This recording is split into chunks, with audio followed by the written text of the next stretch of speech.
Daugiau nei 10 000 naujų išsėtinės sklerozės atvejų per metus vien tik Europos šalyse. 2 iš 3 sergančių žmonių yra pajėgus vaikščioti visą savo gyvenimą.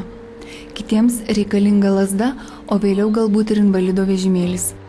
Gąsdinančią diagnozę Vilnietė Jurga išgirdo prieš 13 metų. Po varginančios ir alinančios praktikos operacinėje jauna medikė tiesiog lipdama laiptais pajuto, kad kažkas negerai. Toks jausmas, kad aš lipau per pagalves, aš tiesiog nejutau padais laiptų.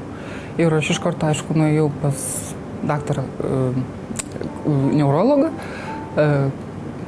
paprašiau, kad mane pakonsultuotų, jisai pasižiūrėjo ir pasakė, kad ateisi pirmadienį, o tai buvo trečiadienis ir tada žiūrėsim, kas bus toliau. Išsėtinė sklerozė lėtinė, nenuspėjama centrinės nervų sistemos liga. Išsėtinė sklerozė, dažnai vadinama liga slapuke, yra jaunų žmonių liga, o pirmieji jos požymiai dažnai atrodo visai nekaltai. Neurologai labai dažnai konsultuoja pacientus jauno amžiaus dėl retrobulbarinio neurito arba kitaip sakykime regos sutrikimo viena akimi. Konsultuoja dėl nutirpusios kurios nors kūno pusės ar rankos ar kojos daugiau, dėl pablogėjusios jėgos rankoje ar kojoje, dėl atsiradusių šlapinimosi sutrikimų, galvos svaigimų. Tai tie simptomai, kurie išryškėja ir dėl kurių pacientai jau kreipiasi. Tai tie galbūt jau galima būtų pavadinti ir matomi simptomai, bet labai dažnai pačioj ligos pradžioj pacientų tokie trumpalaikiai, skundai gali būti, priskiriami prie visai kitų jiems atrodytų natūralių dalykų, tarkim, ar nuovargio, ar didelio darbo krūvio, ar tarkim kažkokių neįprastų situacijų gyvenime, nes jauni žmonės nepaslaptis, daug dirba, daug keliauja, jaunos mamos vaikus prižiūri ir naktim keliasi ir nemiega. Ir kartais žmogus tų paprastų tokių skundų, nusiskundimų neįvardija kaip labai aiškių, kurie galėtų galbūt jau sukelti įtarimą specialistui. Išsėtinė sklerozė viena iš to sąrašo ligų, kurios neišgydomos. Tačiau šiuo metu medicina jau gali pasiūlyti įvairių gydymo priemonių, galinčių palengvinti simptomus.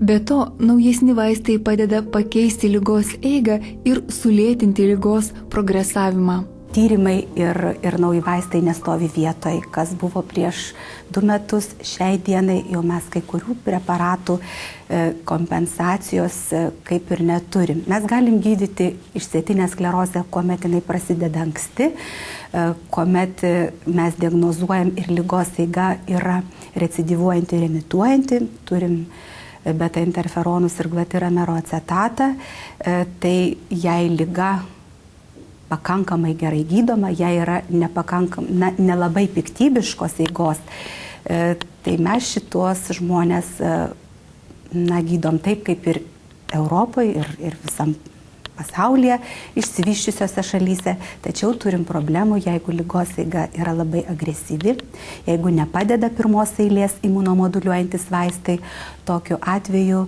mes pacientui šiai dienai visgi sunkiai padedame. Aišku, bandome skirti citostatikus, chemoterapiją, bet mums labai trūksta monokloninių antikūnių, kurie šiuo metu pasaulyje yra naudojami agresyvios išsėtinės sklerozės gydymui.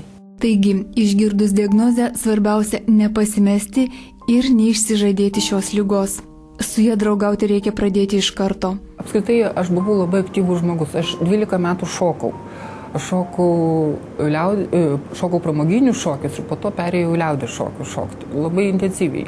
Aš didelę dalį savo gyvenimo nugyvento, aš daug mokinausi. Ir pradėjau medicinos mokykloje, po to įstojau į medicinos akademiją Kaune, po to įstojau į Vilniaus universitetą, magistratūrą baigiau ir aš tiesiog buvau visą laiką veiksme. Aišku, tarp mokslų tam buvo tas jaunatviškas gyvenimas, kaip visi studentai žinotų, kas tuo metu vyksta ir taip toliau. Ir apskritai aš, be to studentiško, aš keliavau, aš daug šalių aplankius, ta prasme, nesigiriant, aš iš tiesų nugyvenau labai normalų gyvenimą, tokį produktyvų. Ir kai man suėjo 30 metų ir aš jau turėjau invalidumo grupę paskirtą, aš tiesiog atsisėdau vieną dieną ir pagalvojau, kad aš turbūt gyvenime turėjau visko. Aš ištekėjau, išsiskyriau, aš turiu dukrą, aš baigiau 2 aukštuosius, aš apkeliavau nemažai šalių, aš mačiau pasaulyje, atrodo, daug dalykų ir ko daugiau reiktų. Dabar beliktų sėdėti, tiesiog va taip ir tiesiog gyventi, kažkokių, net nežinau, kažko tai nesiekti, kažkokių tai aukštumų, nors tai be abejo, kuo toliau vis tiek ta liga kaip jinai po truputį progresuoja. Esant pirmajam lygos etapui pagerėjimas pajuntamas net nesikreipiant į gydytoją. Tačiau praėjus kuriam laikui liga paaštrėja ir žinoma įgauna vis sunkesnių formų. Kiekviena tokia ataka palieka nedingstamų pėdsakų, tad kuo anksčiau bus nustatyta diagnozė, tuo liga bus lengvesnė.